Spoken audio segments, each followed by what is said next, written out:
ఈరోజు వామపక్ష అఖిలపక్ష పార్టీల నుండి సమావేశం కావడం ఏంటంటే గత టీఆర్ఎస్ ప్రభుత్వం ఇచ్చినటువంటి హామీలను నెరవేర్చకపోవడం, ఆ తర్వాత కాంగ్రెస్ ప్రభుత్వం కూడా ఇచ్చినటువంటి హామీని నెరవేర్చకపోవడం మనం ఇక్కడ కూర్చోవడం జరుగుతుంది.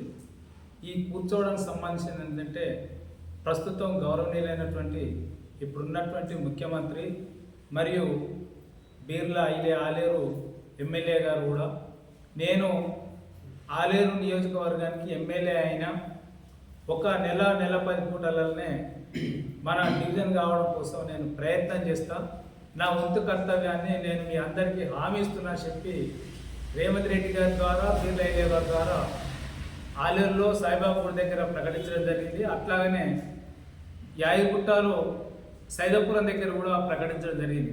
ప్రకటించినటువంటి హామీలు ఏమైందని చెప్పి ప్రజల పక్షాన నిలబడి మేము అడుగుతున్నాము.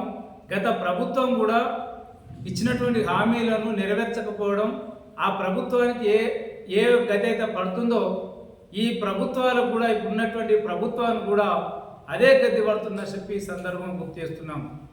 ఇంకొక విషయం ఏంటంటే గతంలో 30 పడకలు ఉన్నటువంటి ఆసుపత్రిని 15 పడకలకు కుదించడం బాధాకరం. ఇక్కడ ఉన్నటువంటి ఆరోగ్య విషయానికి వస్తే ఏరియా హాస్పిటల్కు 15 మందికి ఇచ్చినటువంటి మెడిసిన్స్ రోజుకు దాదాపు 100 మందికి కూడా సరిపోవట్లేదు. అందుకోసం ఏంటంటే ఉన్నటువంటి 15 పడకల ఆసుపత్రిని కూడా 100 పడకలు చేస్తే బాగుంటుందని చెప్పి ఈ విషయాన్ని మన స్థానిక ఎమ్మెల్యే బీర్లా గారు కూడా దృష్టికి తీసుకుపోవాల్సినటువంటి అవసరం ఉంది.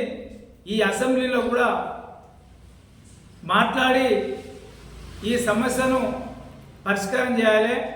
దుర్గమ్మ గుడి దగ్గర వంతెన, అట్లాగనే హాస్పిటల్ని ఇక్కడ డివిజన్ను పరిష్కారం చేస్తే పరిపాలన సౌలభ్యం అనేది ఉన్నది. ఆ పరిపాలనకు సంబంధించింది ఏంటంటే అన్ని ప్రభుత్వ ఆసుపత్రులు కూడా మన ఆలేరు నియోజకవర్గం డివిజన్ పేరు మీద ఇక్కడ పడితే మన ప్రజలకు కూడా అందుబాటులో ఉంటుంది.